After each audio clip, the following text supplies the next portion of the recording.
ओम शांति 31 से 21 के व्यक्तवाणी है। हेडिंग 4 बातों से न्यारे बनो। आज बाप दादा अपने सर्व कमल आसनधारी श्रेष्ठ बच्चों को देख रहे हैं।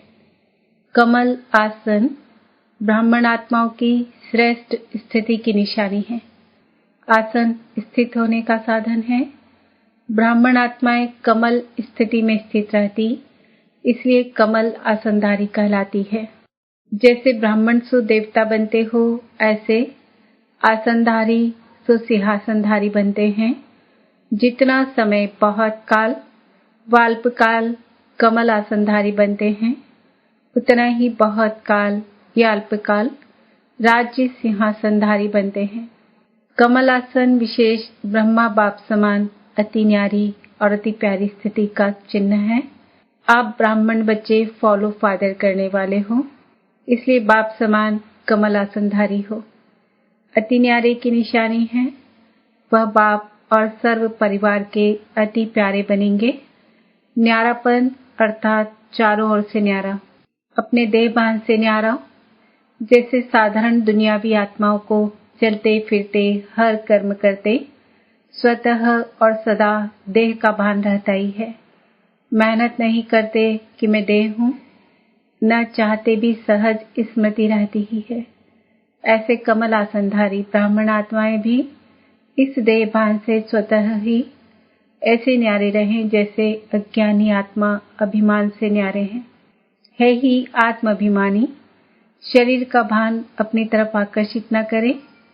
जैसे ब्रह्मा बाप को देखा, चलते फिरते फरिश्ता रूप व देवता रूप स्वतः स्मृति में रहा, ऐसे नेचुरल देही अभिमानी स्थिति सदा रहे।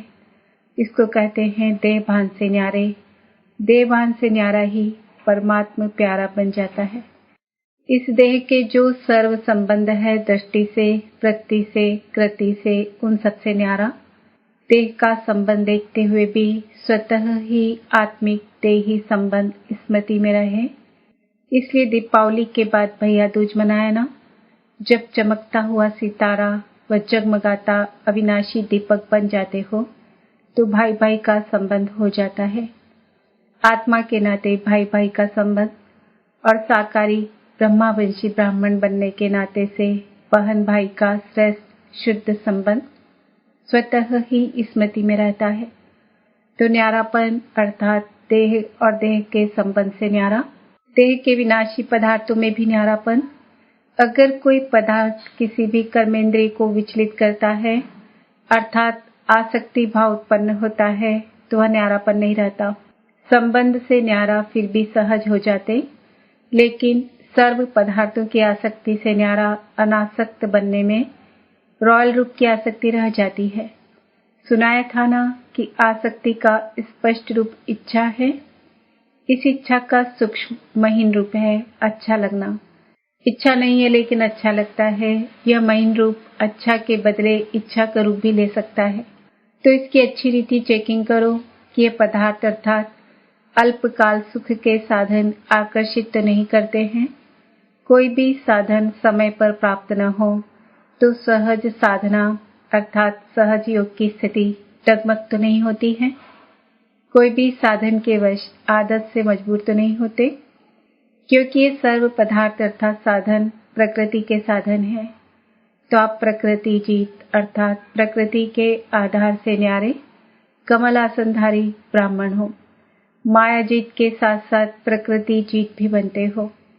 जैसे ही माया जीत बनते हो तो माया बार बार भिन्न भिन्न रूपों में ट्रायल करती है कि मेरे साथी माया जीत बन रहे हैं, तो भिन्न भिन्न पेपर लेती है। प्रकृति का पेपर है साधनों द्वारा आप सभी को हलचल में लाना। जैसे पानी, अभी ये कोई बड़ा पेपर नहीं आया है, लेकिन पानी से बने हुए साधन, अग्नि द्वारा बने हुए साधन, ऐसे हर प्रकृति के तत्वों द्वारा बने हुए साधन मनुष्य आत्माओं के जीवन का अल्पकाल के सुख का आधार है। तो यह सब तत्व पेपर लेंगे। अभी तो सिर्फ पानी की कमी हुई है, लेकिन पानी द्वारा बने हुए पदार्थ जब प्राप्त नहीं होंगे तो असली पेपर उस समय होगा। यह प्रकृति द्वारा पेपर भी समय प्रमाण आने ही हैं, इसलिए देह के पदार्थों की आसक्ति व आधार से भी निराधार अनासक्त होना है। अभी तो सब साधन अच्छी तरह से प्राप्त है, कोई कमी नहीं है, लेकिन साधनों के होते, साधनों को प्रयोग में लाते योग की स्थिति डगमग न हो, योगी बन प्रयोग करना, इसको कहते हैं न्यारा। है ही कुछ नहीं तो उसको न्यारा नहीं कहेंगे। होते हुए निमित्त मात्र अनासक्त रूप से प्रयोग करना, इच्छा व अच्छा होने के कारण नहीं यूज करना, यह चेकिंग जरूर करो। जहाँ इच्छा होगी फिर भल कितनी भी मेहनत करेंगे, लेकिन इच्छा अच्छा बनने नहीं देगी। पेपर के समय मेहनत करने में ही समय बीत जाएगा। आप साधना में रहने का प्रयत्न करेंगे और साधन अपनी तरफ आकर्षित करेंगे। आप युद्ध कर, मेहनत कर साधनों के आकर्षण को मिटाने का प्रयत्न करते रहेंगे तो युद्ध की कश्मकश में ही पेपर का समय बीत जाएगा। रिजल्ट क्या हुई? प्रयोग करने वाले साधन ने सहज योगी स्थिति से डगमग कर दिया ना। प्रकृति के पेपर तो अभी और रफ्तार से आने वाले हैं, इसलिए पहले से ही पदार्थों के विशेष आधार, खाना पीना, पहनना, चलना, रहना और संपर्क में आना, इन सब की चेकिंग करो कि कोई भी बात महीन रूप में भी विघ्न रूप तो नहीं बनती। यह अभी से ट्रायल करो। जिस समय पेपर आएगा उस समय ट्रायल नहीं करना, नहीं तो फेल होने की मार्जिन है। योग स्थिति अर्थात प्रयोग करते हुए न्यारी स्थिति, सहज योग की साधना साधनों के ऊपर अर्थात प्रकृति के ऊपर विजयी हो। ऐसा न हो उसके बिना तो चल सकता, लेकिन इसके बिना रह नहीं सकते, इसलिए डगमग स्थिति हो गई। इसको भी न्यारी जीवन नहीं कहेंगे।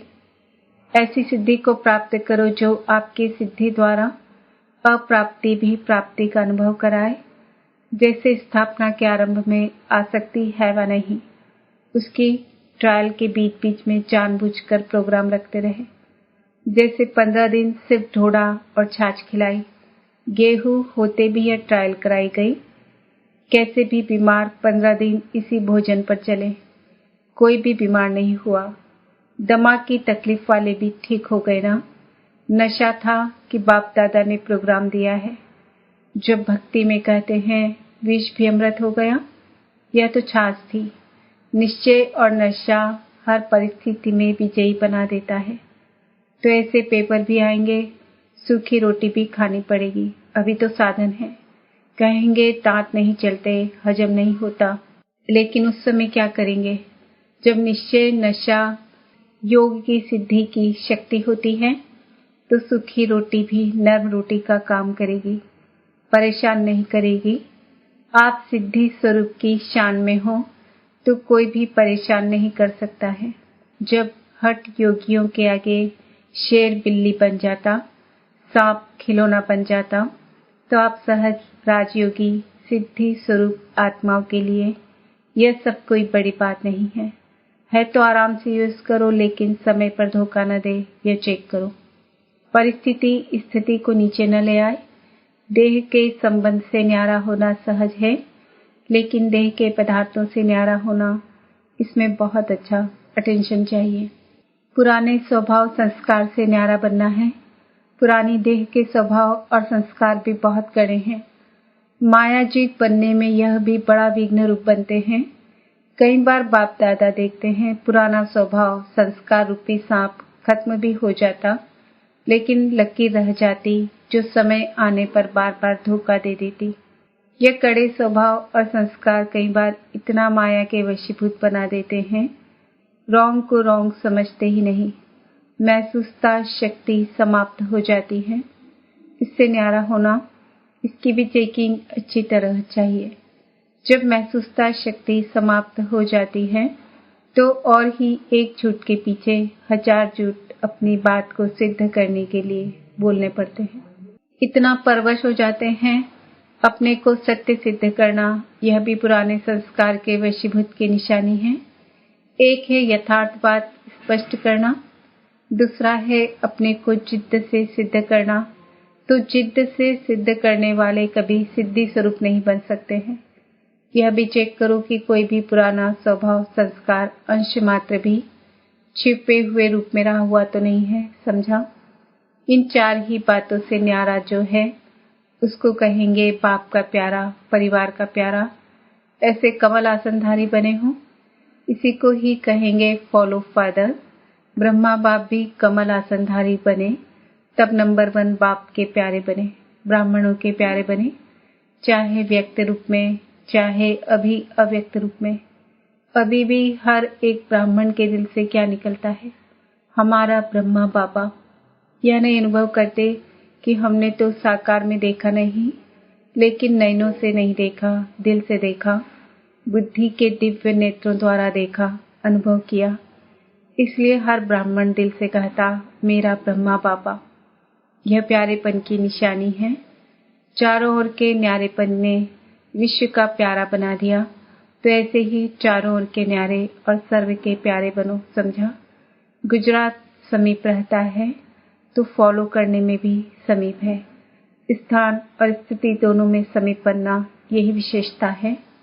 बाप दादा तो सदा बच्चों को देख हर्षित होते हैं। अच्छा, चारों ओर के कमल आसनधारी न्यारे और बाप के प्यारे बच्चों को, सदा माया जीत, प्रकृति जीत, विशेष आत्माओं को, सदा फॉलो फादर करने वाले वफादार बच्चों को बाप दादा का स्नेह संपन्न याद प्यार। हम बच्चों का भी बाप दादा को याद प्यार, गुड मॉर्निंग, नमस्ते, ओम शांति। मधुबन में आए हुए सेवाधारी भाई बहनों से अव्यक्त बाप दादा की मुलाकात। जितना समय मधुबन में सेवा की, उतना समय निरंतर योग का अनुभव किया। योग टूटा तो नहीं। मधुबन में सेवादारी बनना अर्थात निरंतर योगी, सहज योगी के अनुभवी बनना, ये थोड़े समय का अनुभव भी सदा याद रहेगा ना। जब भी कोई परिस्थिति आए तो मन से मधुबन में पहुंच जाना, तो मधुबन निवासी बनने से परिस्थिति व समस्या खत्म हो जाएगी और आप सहज योगी बन जाएंगे। सदैव अपने इस अनुभव को साथ रखना, तो अनुभव याद करने से शक्ति आ जाएगी। सेवा का मेवा अविनाशी है। अच्छा, यह चांस मिलना भी कम नहीं है, बहुत बड़ा चांस मिला है। सेवाधारी अर्थात सदा पाप समान निमित्त बनने वाले, निर्माण रहने वाले। निर्माणता ही सबसे श्रेष्ठ सफलता का साधन है। कोई भी सेवा में सफलता का साधन नम्रता भाव है, निमित्त भाव है। तो इन्हीं विशेषताओं से सेवा की, ऐसी सेवा में सदा सफलता भी है और सदा मौज है। संगम योग की मौज मनाई, इसलिए सेवा सेवा नहीं लगी। जैसे कोई मल्ल युद्ध करते हैं तो अपनी मौज से खेल समझकर करते हैं, उसमें थकावट व दर्द नहीं होता है, क्योंकि मनोरंजन समझकर करते हैं, मौज मनाने के लिए करते हैं। ऐसे ही अगर सच्चे सेवाधारी की विशेषता से सेवा करते हो तो कभी थकावट नहीं हो सकती, समझा। सदा ऐसे ही लगेगा जैसे सेवा नहीं लेकिन खेल कर रहे हैं। तो कोई भी सेवा मिले, इन 2 विशेषताओं से सफलता को पाते रहना, इससे सदा सफलता स्वरूप बन जाएंगे। अच्छा, सच्ची तपस्या सदा के लिए सच्चा सोना बना देती है, जिसमें जरा भी मिलावट नहीं। तपस्या सदा हर एक को ऐसा योग्य बनाती है जो प्रवृत्ति में भी सफल और प्रारब्ध प्राप्त करने में भी सफल। ऐसे तपस्वी बने हो। तपस्या करने वालों को राजयोगी कहते हैं। तो आप सभी राजयोगी हो। कभी किसी भी परिस्थिति से विचलित होने वाले तो नहीं। सदा अपने को इसी रीति से चेक करो और चेक करने के बाद चेंज करो। सिर्फ चेक करने से भी दिल चिकस्त हो जाएंगे, सोचेंगे कि हमारे में यह भी कमी है, यह भी है, पता नहीं ठीक होगा या नहीं। तो चेक भी करो और चेक के साथ चेंज भी करो। समझो, कमजोर बन गए, समय चला गया, लेकिन समय प्रमाण कर्तव्य करने वालों की सदा विजयी होती है। तो सभी सदा विजयी श्रेष्ठ आत्माएं हो। सभी श्रेष्ठ हो या नंबरवार। अगर नंबर पूछे कि किस नंबर वाले हो तो सब नंबर 1 कहेंगे, लेकिन वह नंबर कितने होंगे? 1 या अनेक? फर्स्ट नंबर तो सब नहीं बनेंगे, लेकिन फर्स्ट डिवीजन में तो आ सकते हैं। फर्स्ट नंबर 1 होगा, लेकिन फर्स्ट डिवीजन में तो बहुत आएंगे, इसलिए फर्स्ट नंबर बन सकते हो। राजगद्दी पर एक बैठेगा, लेकिन और भी साथी तो होंगे ना। तो रॉयल फैमिली में आना भी राज्याधिकारी बनना है तो फर्स्ट डिवीजन अर्थात नंबर 1 में आने का पुरुषार्थ करो। अभी तक कोई भी सीट सिवाय 2-3 के फिक्स नहीं हुई है। अभी जो चाहे जितना पुरुषार्थ करना चाहे कर सकता है। बाप दादा ने सुनाया था कि अभी लेट हुई है लेकिन टू लेट नहीं हुई है, इसलिए सभी को आगे बढ़ने का चांस है, विन कर 1 में आने का चांस है। तो सदैव उमंग उत्साह रहे। ऐसे नहीं चलो कोई भी नंबर 1 बने, मैं नंबर 2 ही सही। इसको कहते हैं कमजोर पुरुषार्थ। आप सभी तो तीव्र पुरुषार्थी हो ना। अच्छा। वरदान, समझदार बन 3 प्रकार की सेवा साथ साथ करने वाले सफलता मूर्त भव। वर्तमान समय के प्रमाण मनसा वाचा और कर्मणा तीनों प्रकार की सेवा साथ साथ चाहिए। वाणी और कर्म के साथ मनसा शुभ संकल्प व श्रेष्ठ वृत्ति द्वारा सेवा करते रहो तो फल फलीभूत हो जाएगा, क्योंकि वाणी में शक्ति तब आती है जब मनसा शक्तिशाली हो।